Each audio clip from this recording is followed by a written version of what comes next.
Mari kita berdiri. Kami mengaku iman kami dengan pengakuan iman Nasuli. Mari kita baca pengakuan iman Nasuli. 1, 2, 3. Aku percaya kepada Allah, Bapa yang Maha Kuasa, Khalik langit dan bumi, dan kepada Yesus Kristus, anaknya yang tunggal. Tuhan kita yang terkandung dari Roh Kudus, lahir dari anak dari Maria, yang menderita sengsara di bawah pemerintahan Pontius Pilatus, disalibkan, mati, dan dikuburkan, turun ke dalam kerajaan maut, pada hari yang ketiga, bangkit pula dari antara orang mati. Naik ke surga, duduk di sebelah kanan Allah, Bapa yang Maha Kuasa, dan dari sana ia akan datang untuk menghakimi orang yang hidup dan yang mati. Aku percaya kepada Roh Kudus, kerajaan kudus tanam, persekutuan orang kudus, pengampunan dosa, kebangkitan tubuh, dan hidupnya kekal. Amin.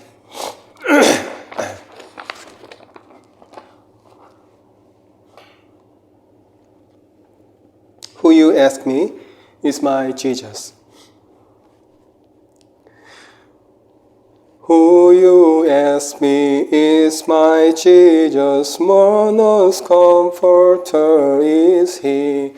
He is plenty for the needy, high for all of lowly degree. He is the freedom of the captive and our joy eternally. Who is Jesus, strength for weakness, light and vision for the blind. He is healing for the ailing, health of body, soul, and mind. For the dead, His resurrection, and in Him our life we find. Who is Jesus? He's the answer when our certainties increase. Life for death and mediator for the sinner surely live. Sure salvation for the perished and our everlasting peace. Who is Jesus? He's the head of all His church, He our Lord and friend. He's the Savior of all nations, King to whom all kings shall bend, Lord of judgment for all peoples, and our glory without end. Amen. Mari kita berdoa. Saya berdoa dalam bahasa Korea. Mari kita berdoa. 주님 감사합니다. 하나님 오늘 또 저에게 또 이 새로운 주일, 새로운 하루 허락해 주셔서 주님 너무나 감사합니다.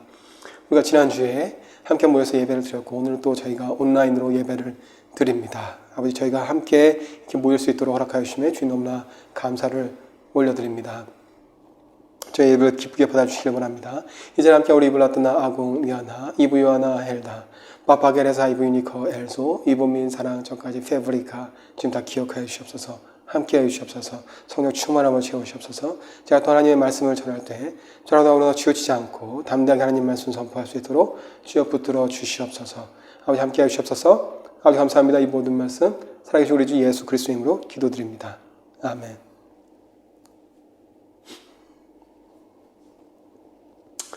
Selamat pagi semua. Semuanya sehat? Saya juga sehat. Ya. Minggu yang lalu kita beribadah bersama secara offline, secara ibadah wisata. Tapi karena puji Tuhan, ya, terpujilah Tuhan. Ibadah ini pasti menyenangkan Tuhan kita. Oke, konstruksi ACC sudah selesai dengan baik dan ibadah wisata sudah dipersembahkan kepada Tuhan. Puji Tuhan. Baik, saya juga sangat senang dan pasti menyenangkan Tuhan. Hari ini kita baru kumpul bersama untuk ibadah minggu kedua pada bulan Juli 2022. Saya bersyukur kepada Tuhan karena kita beribadah bersama lagi, ya seperti ini. Sekarang ya kita beribadah secara offline hanya sekali sebulan, tapi kita berdoa. Kita bisa beribadah bersama setiap minggu secara offline di ACC. Pertama, mari kita membaca firman Tuhan hari ini bersama-sama. Yohanes 1 ayat 18. Yohanes 1 ayat 18.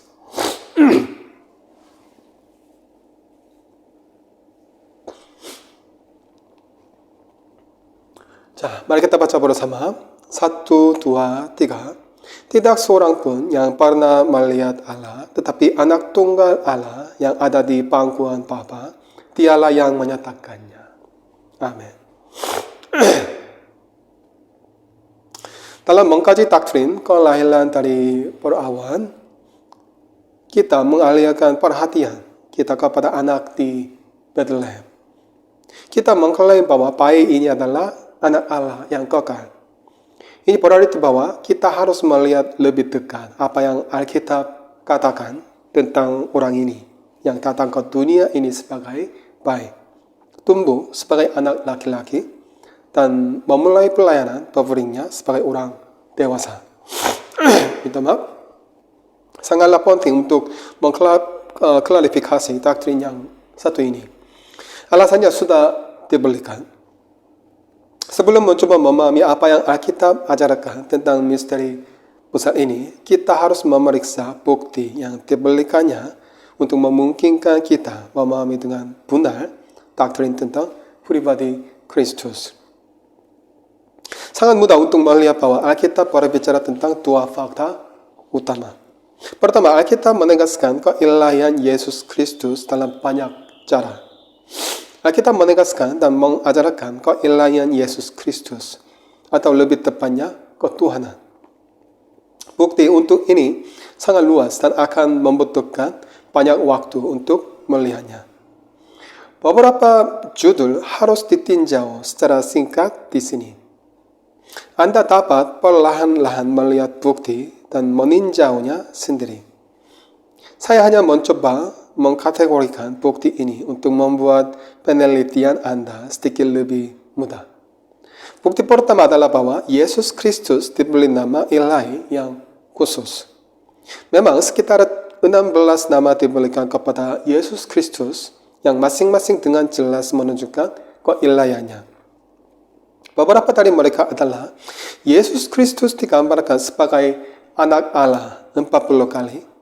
Kristus disebut anaknya, yaitu anak Allah, dan Allah memanggilnya anakku, terdengar. Dengan demikian, gelar anak dan anak Allah muncul dalam berbagai bentuk. 5 kali berikutnya, Yesus Kristus disebut putra tunggal Allah. Minta maaf. Anda dapat menemukan kata ini dalam beberapa ayat, termasuk Yohanes 1 ayat 18. Tidak seorang pun yang pernah melihat Allah, tetapi anak tunggal Allah yang ada di pangkuan Bapa, dialah yang menyatakannya. Sebuah ayat patut dicatat adalah perumpamaan tentang petani yang jahat. Dalam perumpamaan ini, Tuhan berkata, akhirnya ia menyuruh anaknya kepada mereka. Katanya, anakku akan mereka segani. Matius 21 ayat 37. Apa yang diajarkan ayat ini sudah jelas. Ayat-ayat ini diucapkan oleh Tuhan kita sendiri. Yesus Kristus digambarkan sebagai yang awal dan yang akhir dalam Wahyu 1 ayat 17. Dan sebagai Alfa dan Omega, yang berarti awal dan akhir dalam ayat yang sama 8. Kata-kata ini jelas menunjukkan istilah keilahian. Karena tidak ada apapun sebelum awal dan tidak ada apapun setelah akhir. Dalam khotbahnya di Yerusalem yang dicatat dalam Kisah Para Rasul 3 ayat 14, Petrus menyebut Yesus Kristus yang kudus. Kamu menolak yang kudus dan benar. Ini juga merupakan istilah untuk keilahian.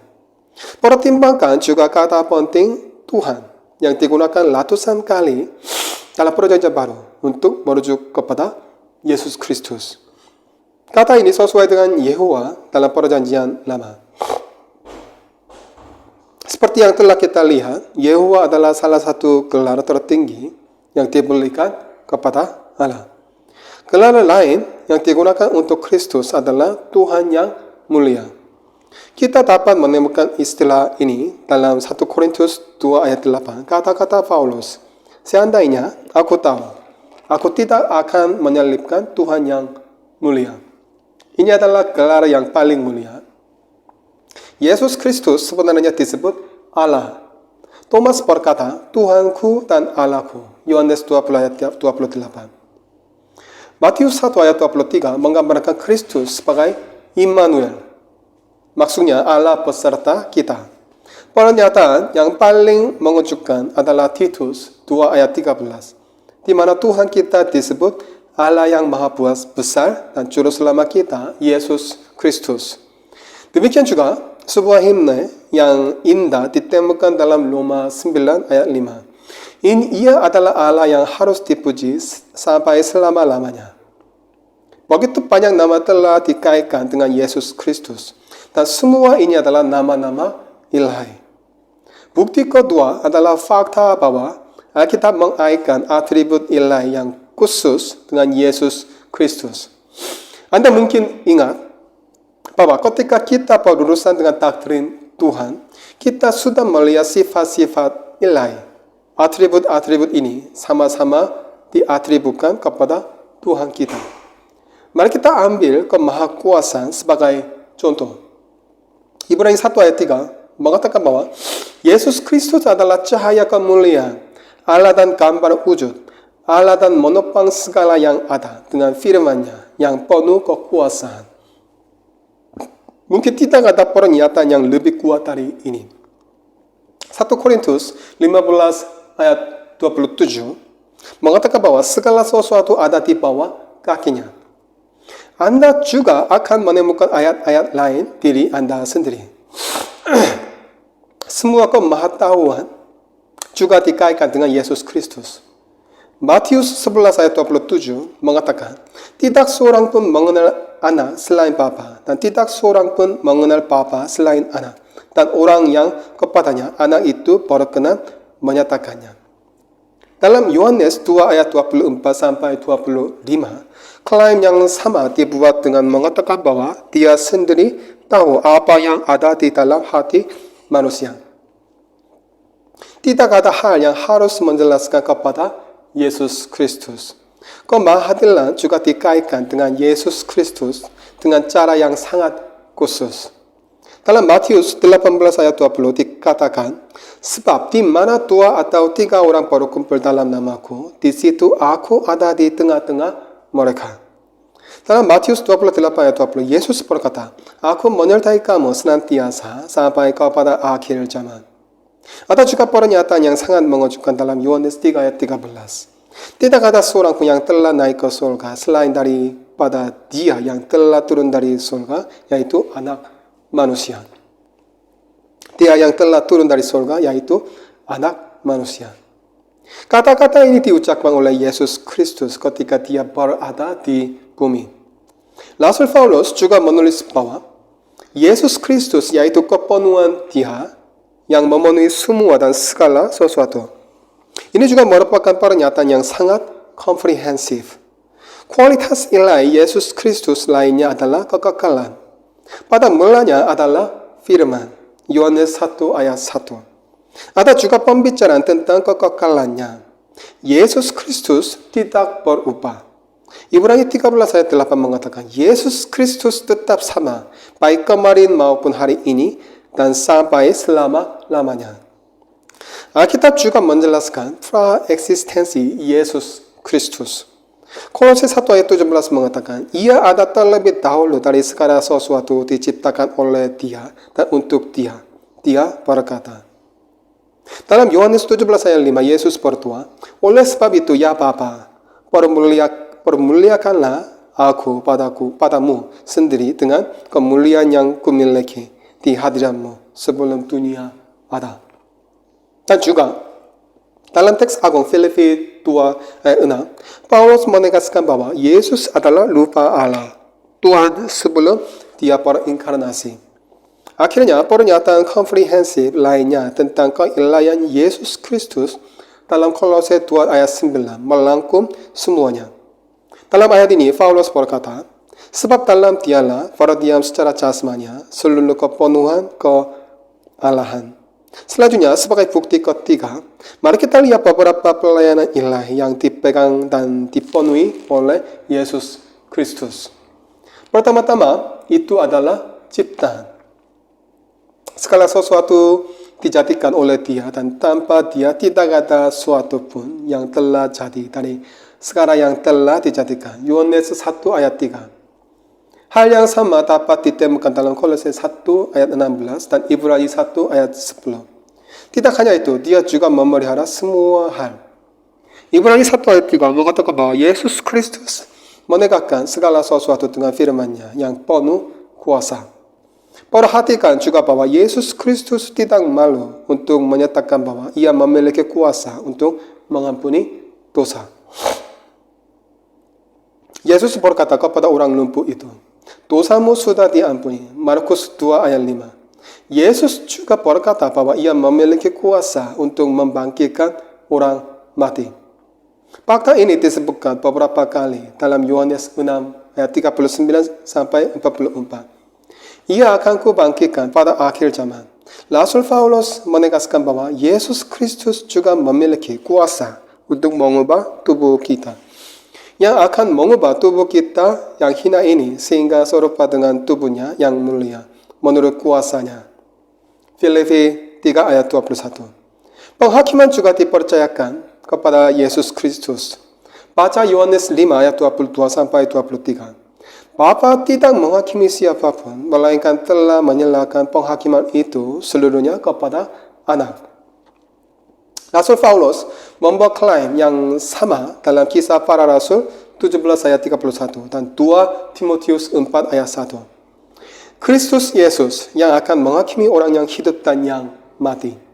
Dengan cara ini, otoritas penghakiman diberikan kepada Yesus. Dan otoritas untuk memberikan hidup yang kekal juga diberikan kepada Yesus. Dan aku memberikan hidup yang kekal kepada mereka. Yohanes 10 ayat 28. Yohanes 17 ayat 2 mengatakan hal yang sama. Demikian pula Ia akan memberikan hidup yang kekal kepada semua yang telah Engkau berikan kepadanya. Bukti keempat, keilahian Yesus Kristus adalah fakta bahwa referensi langsung kepada Yahweh dalam perjanjian lama diarahkan kepada Tuhan Yesus Kristus dalam perjanjian baru. Dan kata-kata ini mengungkapkan siapa Dia. Saya tidak akan membaca semuanya, tetapi saya akan memberi Anda daftar sehingga Anda dapat menelusuri sendiri. Mazmur 102 ayat 24 sampai 27, Yesaya 6 ayat 1, 3, 10, Yesaya 8 ayat 13 sampai 14 dan seterusnya. Semua ini dapat diringkas sebagai berikut. Dalam perjanjian lama, kata Tuhan selalu digunakan untuk Allah, kecuali jika kata itu digunakan untuk menghormati manusia. Demikian pula dalam perjanjian baru, kata Tuhan selalu digunakan dalam pengertian kedaulatan Yesus Kristus, yaitu keilahian Yesus Kristus, bila tidak digunakan dalam pengertian hormat. Oleh karena itu, luar biasa untuk melihat bahwa istilah-istilah khusus yang digunakan secara langsung untuk Yehowa ini sama-sama digunakan untuk Tuhan Yesus Kristus. Bukti kelima adalah bagaimana nama Allah Bapa dan anak Yesus Kristus dihubungkan bersama. Berikut adalah beberapa contoh ini. Kristus sendiri berkata, karena itu pergilah, jadikanlah semua bangsa muridku dan baptislah mereka dalam nama Bapa dan Anak dan Roh Kudus. Matius 28 ayat 19. Roma 1 ayat 7 mengatakan, Allah Bapa kita dan Tuhan Yesus Kristus. Apa yang disebut berkat apostolik dari 2 Korintus 13 ayat 13 mengatakan, kasih karunia Tuhan Yesus Kristus dan kasih Allah dan persekutuan Roh Kudus menyertai kamu sekalian. 1 Tesalonika 3 ayat 11 mengatakan, kiranya Dia, Allah dan Bapa kita dan Yesus Tuhan kita membukakan kami jalan kepadamu. Juga dalam Yakobus 1 ayat 1 kita menemukan kata-kata Yakobus hamba Allah dan Tuhan Yesus Kristus. Ia mengarah pada bukti ke-6. Ini mengarah pada bukti ke-6. Ini adalah fakta bahwa penyembahan ilahi telah dipersembahkan kepada Tuhan Yesus Kristus. Yesus Kristus menerima ibadat semacam itu bahkan ketika berada di bumi. Kita melihat ini dalam Matius 28 ayat 9 dan Lukas 24 ayat 52. Fakta ini juga diteguhkan oleh nasihat dalam 1 Korintus 1 ayat 2. Di sini Paulus berbicara tentang yang berseru kepada nama Tuhan kita Yesus Kristus, yaitu Tuhan mereka dan Tuhan kita. Dan ini adalah penyembahan. Dalam 2 Korintus 12 ayat 8 sampai 9, Paulus berkata, tentang hal itu aku sudah 3 kali berseru kepada Tuhan, supaya utusan iblis itu mundur daripadaku. Tuhan dalam hal ini jelas adalah Tuhan Yesus Kristus dalam konteksnya. Minta maaf. Dalam kisah para rasul 7 ayat 59, kita dapat melihat kisah Stefanus di ladang. Sedang mereka melemparinya, Stefanus berdoa. Katanya, ya Tuhan Yesus, terimalah rohku. Tuhan telah mempersiapkan semua ini untuk kita dengan mengatakan, supaya semua orang menghormati anak sama seperti mereka menghormati Bapa. Barang siapa tidak menghormati anak, ia juga tidak menghormati Bapa yang mengutus dia. Yohanes 5 ayat 23. Ada contoh lain dari penyembahan yang ditawarkan kepada Yesus Kristus. Filipi 2 ayat 10 menegaskan bahwa waktunya sudah dekat supaya dalam nama Yesus bertekuk lutut segala yang ada di langit dan yang ada di atas bumi dan yang ada di bawah bumi. Fakta ini mengarah pada bukti ke-7. Ini adalah kesadaran diri yang dimiliki Tuhan kita dan klaim yang jelas tentang keilahiannya. Ada banyak contoh, tapi saya hanya akan menyebutkan beberapa yang menurut saya paling penting. Yang pertama adalah peristiwa yang digambarkan dalam Lukas 2 ayat 41 sampai 52. Di sini Yesus berkata bahwa ia ada hubungannya dengan pekerjaan Bapa, yaitu pekerjaan Bapakku. Ini adalah klaim menakjubkan yang dibuat oleh Yesus ketika dia baru berusia 12 tahun. Hal yang sama terjadi ketika dia dibaptis. Ketika Yesus pergi kepada Yohanes untuk dibaptis, Yohanes menolak dan berkata, akulah yang perlu dibaptis olehmu dan engkau yang datang kepadaku. Pada saat ini, Yesus tidak menyangkal kata-kata ini, tetapi hanya menjawab sebagai berikut. Biarlah hal itu terjadi. Matius 3 ayat 14-15. Dengan kata lain, dengan menerima perkataan Yohanes, Yesus mengakui bahwa ia lebih tinggi dari Yohanes. Dalam konteks ini, kita juga mendengar suara dari surga yang membuktikan keilahian Yesus. Ayat 17. Fakta yang sama dapat ditemukan dalam kisah Yesus dicobai. Iblis selalu berkata, jika kamu adalah anak Allah. Dia menguji Yesus dengan kata ini. Dan Yesus tidak pernah menyangkal hal ini. Dengan mengakui perkataan iblis, dia membuktikan bahwa dia benar-benar anak Allah. Dengan menerima pernyataan iblis, dia menegaskan keilahiannya. Tentu saja, dia juga membuktikan keilahiannya dengan banyak cara lain. Misalnya, ketika memanggil 12 murid, Yesus dengan jelas menegaskan keilahiannya.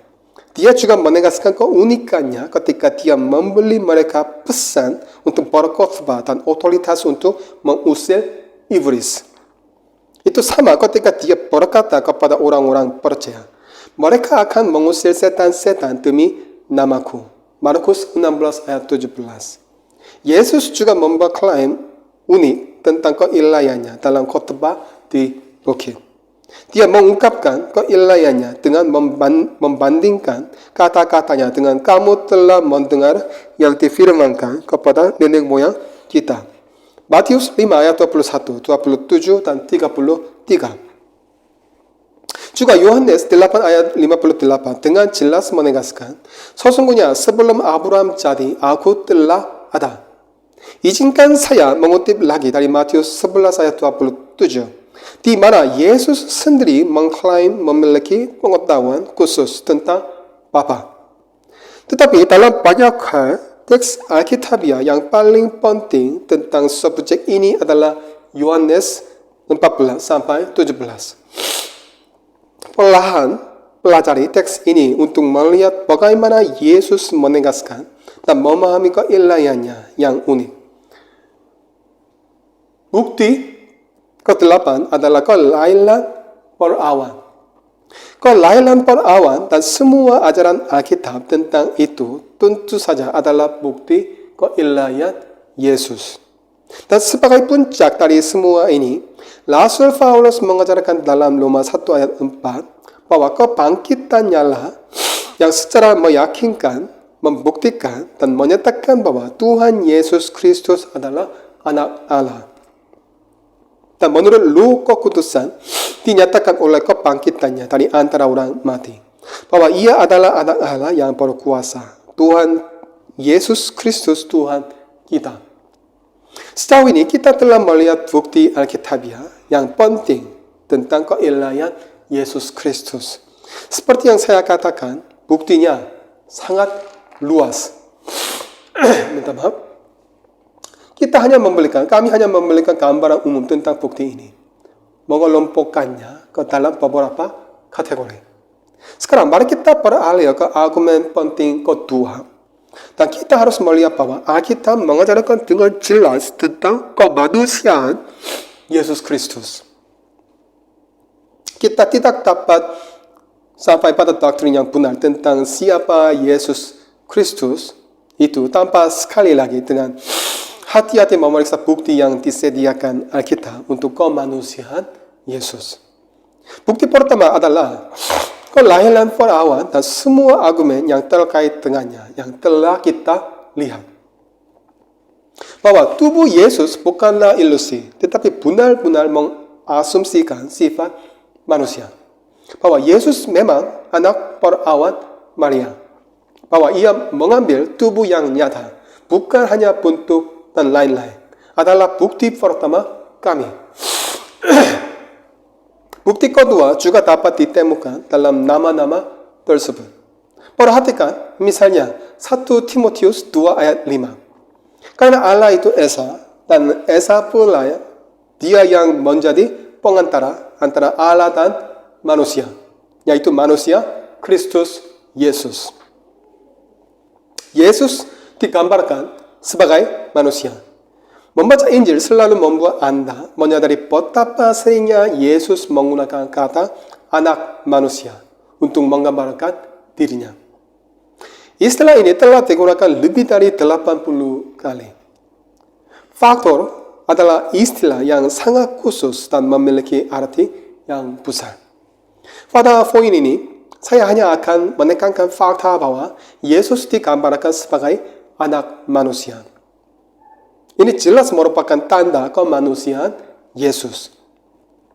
Bukti ketiga yang dijelaskan oleh Alkitab adalah bahwa Tuhan kita memiliki sifat fisik manusia yang khas. Perhatikan ungkapan firman itu telah menjadi manusia dalam Yohanes 1 ayat 14. Pertimbangkan kata-kata dalam Ibrani 2, khususnya ayat 14, yang kita lihat dalam khotbah terakhir. Mengatakan, karena anak-anak itu adalah anak-anak dari darah dan daging, maka ia juga menjadi sama dengan mereka dan mendapat bagian dalam keadaan mereka.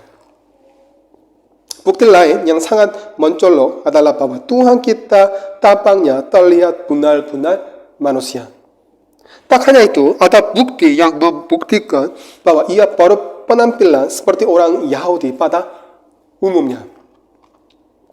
Anda mungkin ingat kisah tentang wanita Samaria yang bertemu dengan Tuhan kita di sumur. dia mengungkapkan kotor kejutan bahwa Yesus telah berbicara kepadanya.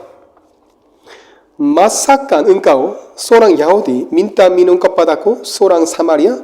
Yohanes 4 ayat 9. Dia tidak tahu siapa Tuhan kita, tetapi ketika dia berbicara dengannya, sekilas dia mengenali bahwa dia adalah seorang Yahudi.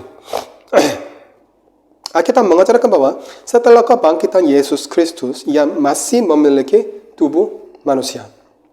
Ketika Tuhan menampakkan diri kepada Thomas bersama murid-muridnya, Tuhan berusaha membuktikan kepada Thomas bahwa dia adalah orang yang sama dengan mengatakan.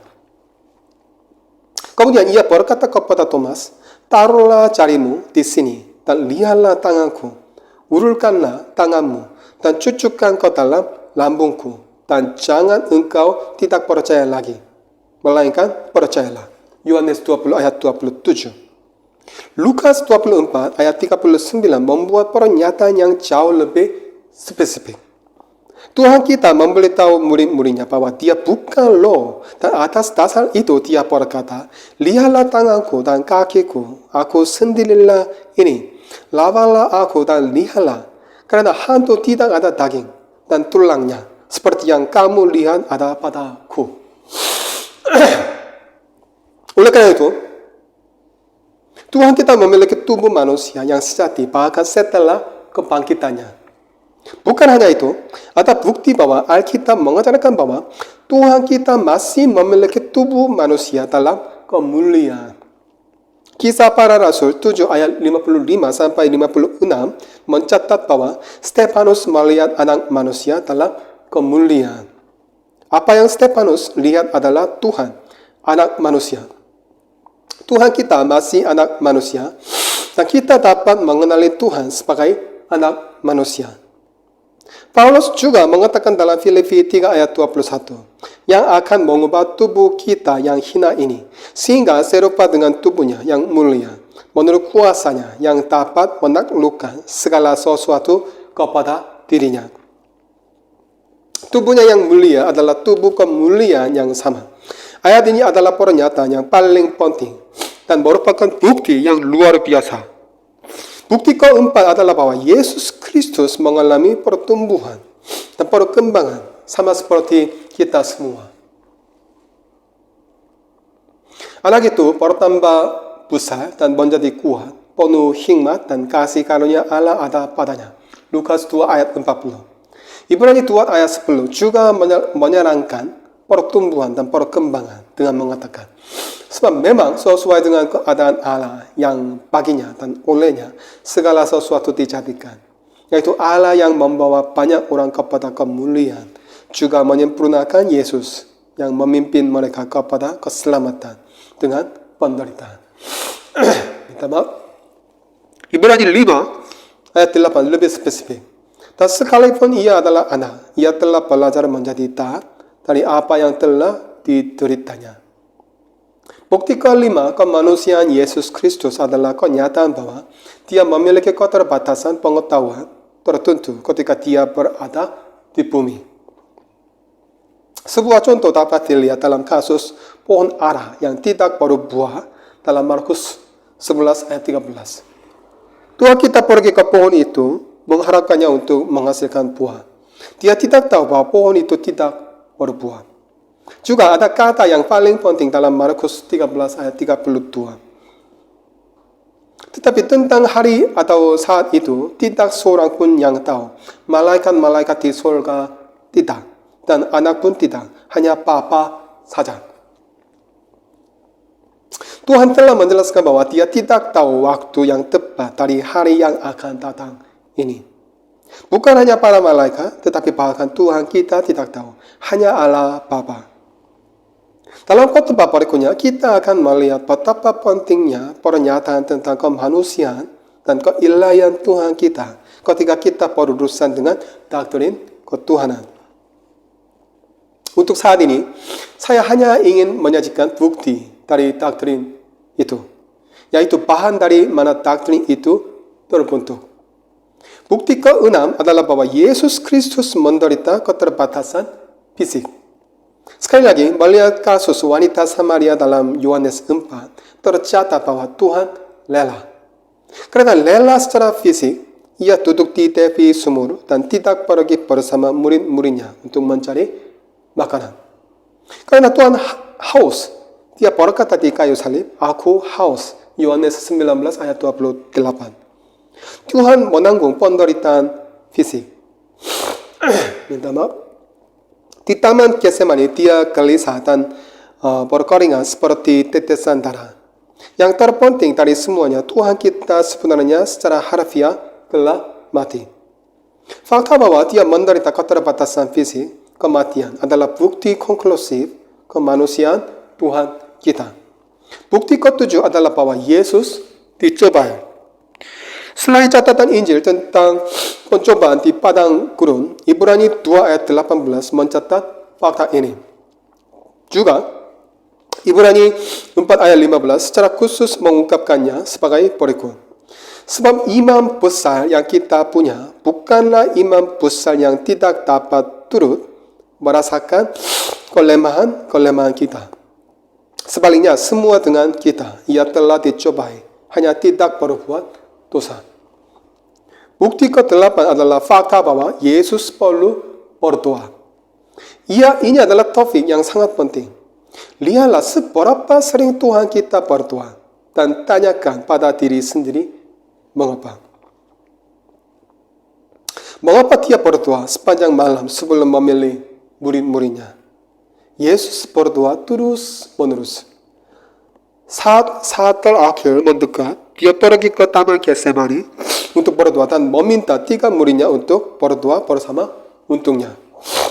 Fakta bahwa ia membutuhkan doa adalah bukti mutlak bahwa Yesus memiliki kemanusiaan sejati. Kemudian, kita dapat memikirkan fakta bahwa Yesus menerima kuasa dari Roh Kudus sebagai bukti ke-9.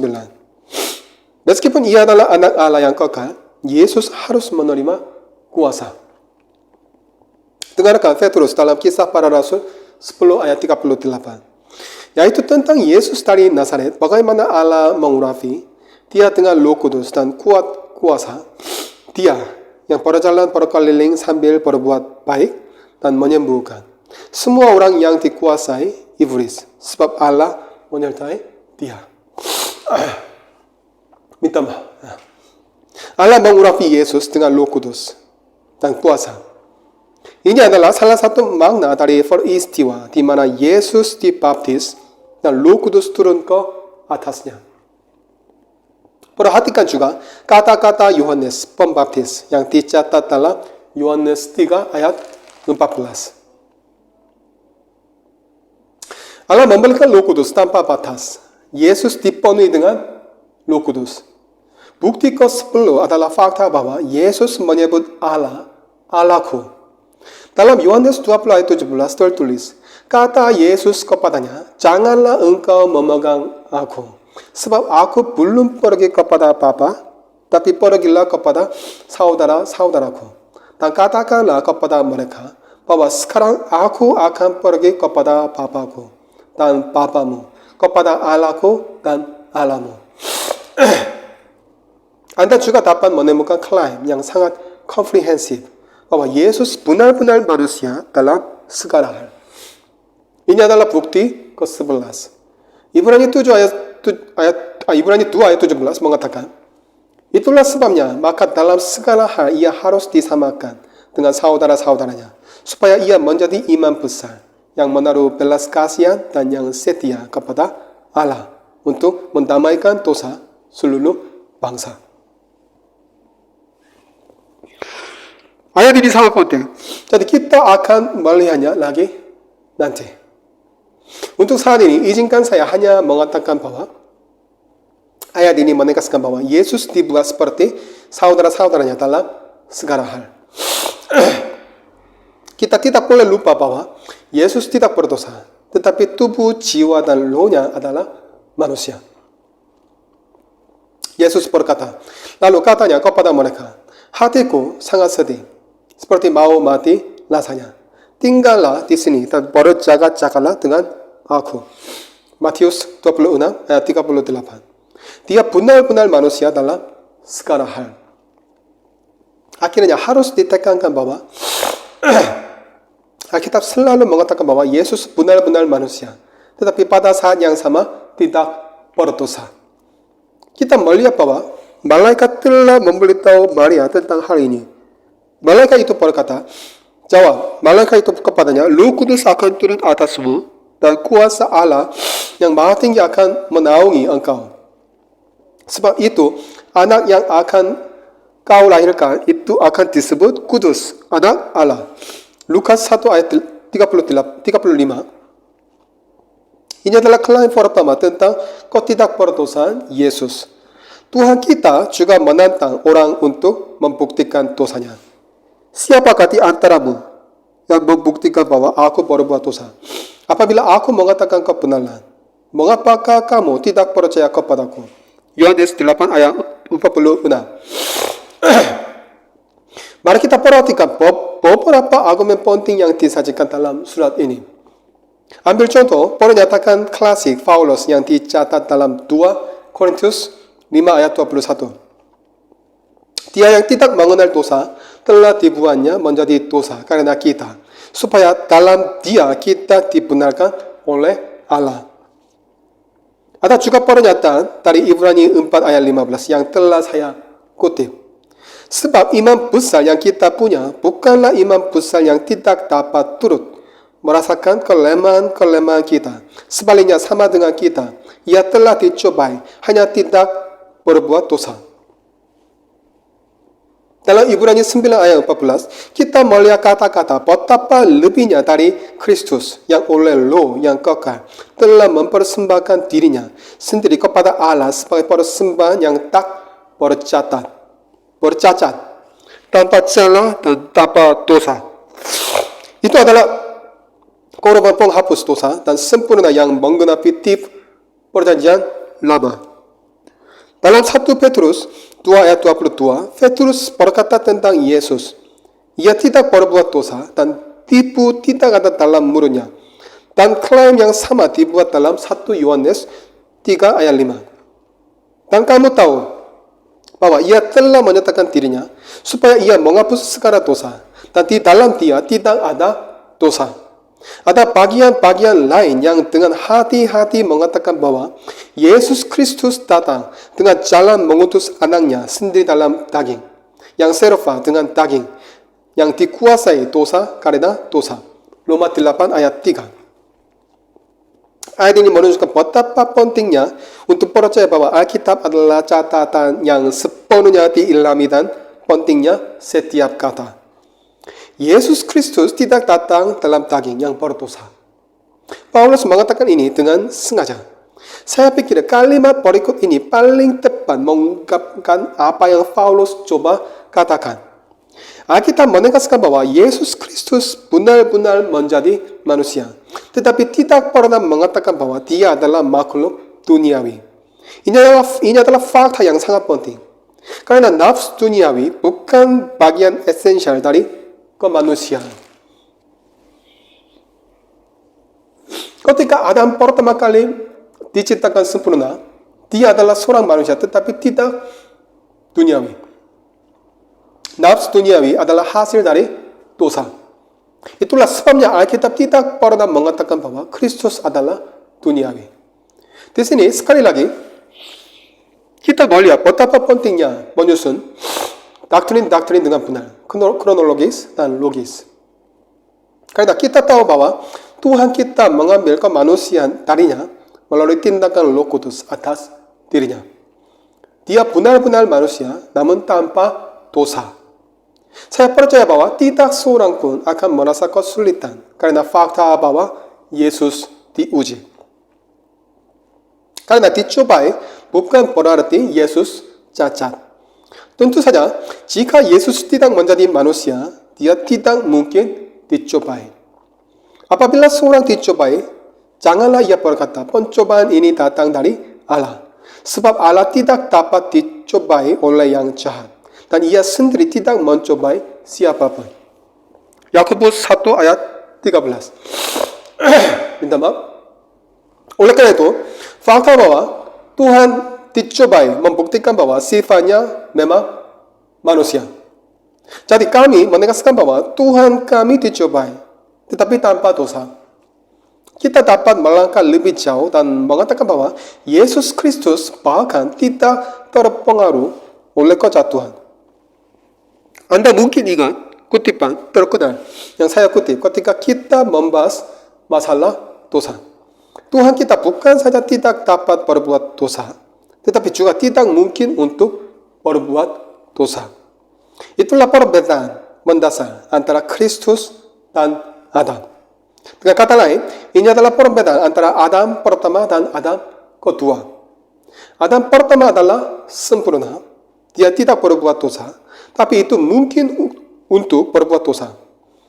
Adalah mungkin bagi Adam untuk tidak berbuat dosa, tetapi tidak dapat dikatakan bahwa tidak mungkin baginya untuk berbuat dosa. Karena dia benar-benar berdosa. Tetapi bukan hanya anak Allah mungkin untuk tidak berbuat dosa, tetapi juga tidak mungkin berbuat dosa. Karena dia adalah anak Allah. Yesus Kristus bukan hanya seorang manusia, ia juga adalah Allah. Namun karena dia manusia, dia bisa dicobai. Dan iblis sebenarnya mencobai Tuhan kita. Jadi kita dapat melihat betapa pentingnya untuk secara bersamaan mengklaim doktrin manusia sejati Yesus Kristus dan doktrin tidak bersalahnya yang sempurna. Digoda bukan berarti dia bersalah. Ujian mungkin datang sepenuhnya dari luar. Hanya karena itu dari luar bukan berarti itu bukan ujian. Dengan sekuat tenaga, iblis menguji Tuhan kita dengan cara yang belum pernah dialami siapapun sebelumnya. Itu adalah ujian yang nyata. Tetapi Tuhan kita sepenuhnya bebas dari dosa dan tidak dapat jatuh. Tuhan mengutus Tuhan kita untuk menjadi penyelamat kita. Itulah sebabnya kegagalan tidak bisa dan tidak terjadi. Dia benar-benar manusia dan juga Tuhan. Itulah sebabnya dia bisa menjadi penyelamat untuk menyelamatkan kita. Amin. Amin. Mari kita berdoa. Saya berdoa dalam bahasa Korea. 주님, 오늘 저에게 말씀해 주셔서 감사합니다. 이 땅에 오신 예수님이 정말 참 하나님이시고 참 인간이심에 대해서 저희가 오늘 다시 한번 깨닫게 되었습니다. 하나님이 예수님을 보내셨고 예수님이 그 인간의 몸을 입고 오신 것이 저에게 얼마나 위로가 되는지 모릅니다.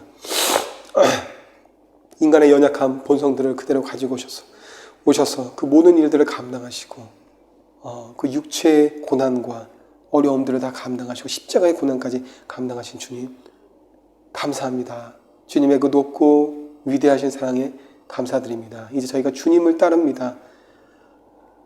인간의 연약함, 육체의 연약함을 그대로 가지고 오셨던 예수님, 저희가 이제 그 예수님을 따르길 원합니다. 참된 하나님이셨고 참된 인간이셨던 예수님, 저희의 모든 죄를 씻기시기 위해 이 땅에 오시고 십자가에서 죽으신 예수님, 그 예수님을 따릅니다. 주님 감사합니다. 주님 사랑합니다. 저희가 주님을 따를 수 있도록 저희를 이끌어주시고 인도해 주시길 원합니다. 아버지 감사합니다. 이 모든 말씀 살아계신 우리 주 예수 그리스도의 이름으로 기도드립니다. 아멘. Puji Tuhan. Pengumuman. Ya, konstruksi ACC sudah selesai. Puji Tuhan. Terpujilah Tuhan. Minggu lalu misioneri Kim Hyung Chang dan istrinya datang ke ACC sebagai pengkhotbah. Mereka mendonasi untuk biaya konstruksi ini. Ya, puji Tuhan. Dan kami, kita juga mempersembahkan ibadah wisuda minggu yang lalu. Ya, puji Tuhan.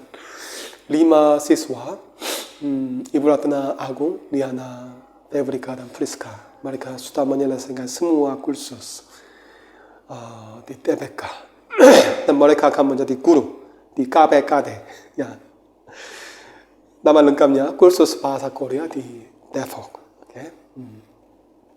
Saya minta doa banyak siswa akan datang. dan mereka akan belajar di KBKB. Baik. Saya minta doa untuk kepada bagi Papa Marcel dan Ibu Jenny, missionary Antioch Community Church. Sekarang kita harus berdoa untuk missionary ketiga dan keempat.